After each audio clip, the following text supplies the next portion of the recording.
Hi, Daryl Ritchie, psychologist here. I want to introduce this video by way of giving expression to three people. First and foremost to Kevin Harlan.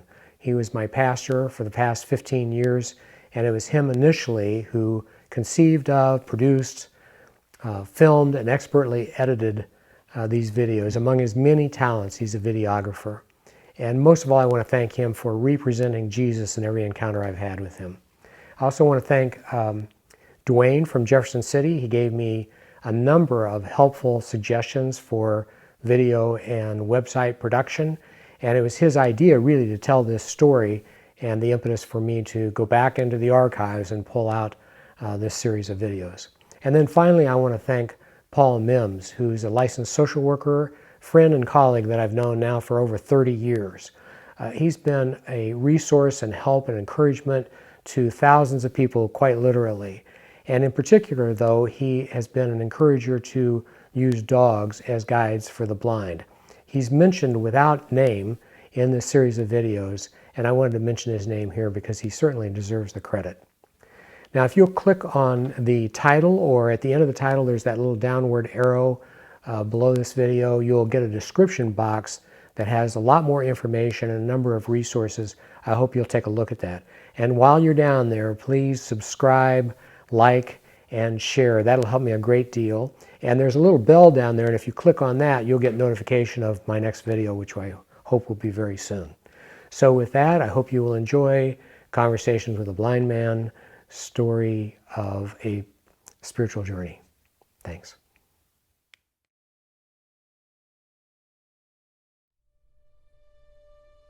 At about age 30, I had just gotten a new pair of glasses, and I was reading a book, and I thought there was something wrong with the glasses. I was nearsighted, but I wore them all the time, and as I was reading along in the book, it was as though there was a blip in the line. Every time I'd shift my vision along the line of text, it would raise sort of as though there was a little hill in that line. So I thought there was something wrong with the glasses. I thought maybe there was an imperfection in the lens. And I went back to the person who gave it to me, gave me those glasses, and he told me that I needed to see an ophthalmologist. He was an optometrist, and he'd referred me to an ophthalmologist. So I kind of scratched my head about that because he didn't really give me any indication of why he was making that referral. So I went to the ophthalmologist, and he looked deeply into my eyes and actually took pictures of the retina. And it was a fairly extensive process. And I had no clue. I was so naive. I had no clue as to what was going on. And he came into the room at the end of that time period, and he said, I have some bad news for you. You're going to be blind within 3 years. And I was utterly shocked. Probably the greater shock was when I was going to check out, and I was going to get ready to pay my bill. I didn't have insurance at the time. And he came out and he said, there will be no charge. He told the clerk that. And I think that shocked me even more because it portrayed a sympathy on his part for what was to come. He was a little bit off in his timing because within just a few months, my vision was way down. I was frantic probably in that first year trying to figure out what I was going to do with my life because everything that I knew had changed. I was totally blind at night, so there was kind of a tension that I wanted to be home by dark because I couldn't get around as easily. It was dramatic for me. It was tense, it was desperate. I feel tense just talking about it now, kind of hailing back to that time and what it felt like. It was hard. I don't think I've ever experienced anything so difficult in my life as that year. Once that I knew I was going to lose my vision, I picked a field that I thought would work as a blind person. I thought, well, if I can do counseling because all you do is sit and talk with people. You don't need vision to do that. I was so naive, I didn't really even think about what it would take to get there. So I managed to complete 11 years of school and 14, crammed it together in that 14 years. It took me a little longer than usual, but I was able to complete my undergraduate degree and a master's degree in psychology and then go on to a doctoral degree in psychology, counseling psychology. and that helped. I'm glad to have that degree. It's not easy to go out and get a job with visual impairment. In the early stages, it was very difficult. People didn't want to hire me, and they focused on what I couldn't do because of my visual impairment. My first job, really, after losing my vision, was with a disability advocacy organization. And that was a real relief for me to get a job because I was wanted not only for my abilities, but because of my disability. And that worked into the work that I did later on. I think it's difficult not only for me, but for other people. Even in the early stages, when I still had a fair amount of vision, I had just enough to confuse me and everybody else. So I didn't know for sure what I could do, and I was grappling with that, and I still struggle with that to some degree. And so there's a kind of a social presentation of both independence and need. And people don't quite know how to respond to that. They may back away from me entirely and kind of underestimate what my ability is, or they may, out of a desire to help, overhelp me and give me a lot more than I need. And it's difficult for both sides. It's difficult for me and difficult for people who are interacting with me.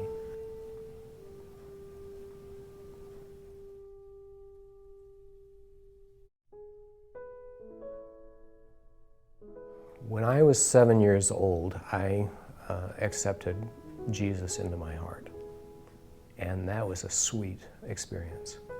And I walked with him like a friend until I was about 11. I can remember walking down the hallway in what we called junior high school at that time when I was in the 7th grade, and just talking to Jesus inside of my own thoughts. It's really a close relationship. At that very same time, though, I had, in some ways, low self-esteem. I wanted so much to be approved of by my peers. I began to drink, and I continued in that way for the early part of my adolescence, buying alcohol and selling alcohol, drinking alcohol, then marijuana, then all the other drugs that were available at that time period, and I got caught up in it. And it stunted my development neurologically and socially. And I continued that in through my 20s. I married someone who was also addicted at that time period. It was a very unhealthy relationship, but it enabled us to act out addictively with each other without any accountability. So when I lost my vision, it brought me low. It brought me back to the reality of who I was. That grandiosity was just busted. That was a wonderful thing. That was a good thing. Thank God for His mercy and grace that He reached out to me that time in a very significant way and touched me and told me that He cared about me and that I could rely on Him. It was very, very, very real, very present. It was great relief. So yeah, I think that's continued. I'd love to over and over, I struggle with that. I'd love to find some sense of self-importance through my own antics again, and I often try. But being visually impaired really brings me back to the reality of my need, keeps me in touch with my dependence on Him. The first time that I read Isaiah 42:16, it just blew me away because He perfectly catches the areas of fear and hesitation when He says, I will lead the blind in ways they do not know, and along unfamiliar paths I will guide them. I will turn the darkness into light before them and make the rough places smooth. These are the things I will do. I will not forsake them.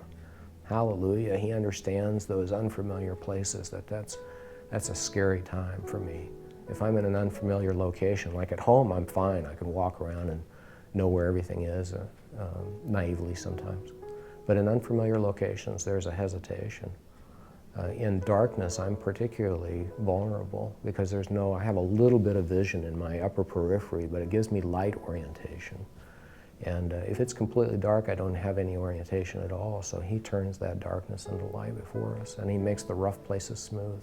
Uneven surfaces are my most difficult thing. If we lived in a completely flat universe where there was never a rise or fall in the ground beneath us, I could get around pretty well, except for barriers that I might run into. But he makes the rough places smooth. So he understands visual impairment just to the T, and he's able to communicate that to me. Even though Isaiah wrote that hundreds and hundreds of years ago, thousands of years ago, it communicates to me today that he knows me intimately. He knows my condition, and he's there for me in it. So I appreciate that he sought me out and he knows me perfectly, he knows how to attend to me. Oh, I think God prepared Pam for me from early on.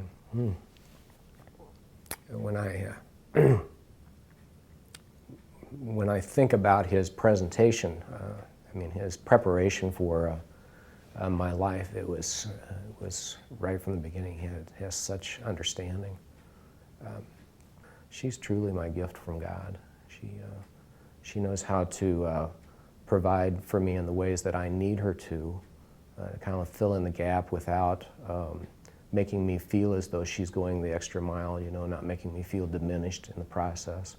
But she also knows how to stand back and to allow me to struggle with my autonomy and not be overly codependent with me, so that I'm able to develop as a person. She pushes me to develop. I'm sure that I've achieved much more than I would have on my own. I had some vision, and I tried to get away without having any appearance of being visually impaired for a long time. I would walk around not being able to see, but with no aids to help me walk for some time. I'd use a white cane occasionally when it was just absolutely necessary. And I didn't like it. It was very stigmatizing. I used to call it my stigma. So I'd use a walking cane when I could. I'd use a white cane at times, but it got to a point where I was just having a hard time of it. I was bumping into things and kicking things and losing my confidence about getting out at times when it was darker and so on.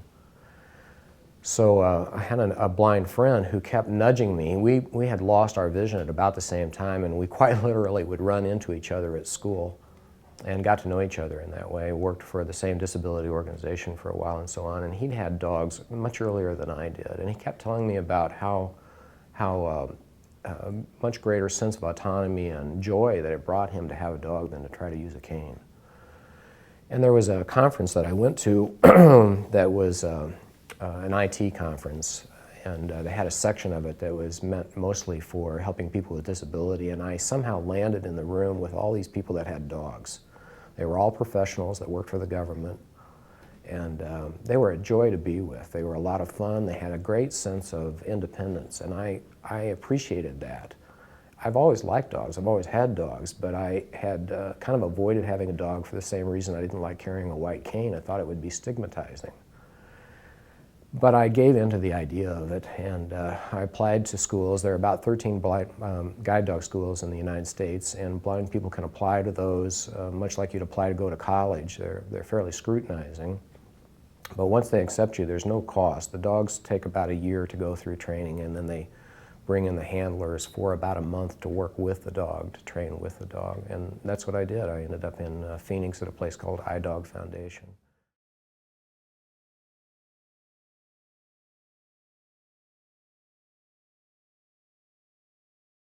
Sheba is trained to ignore other people when she's in harness.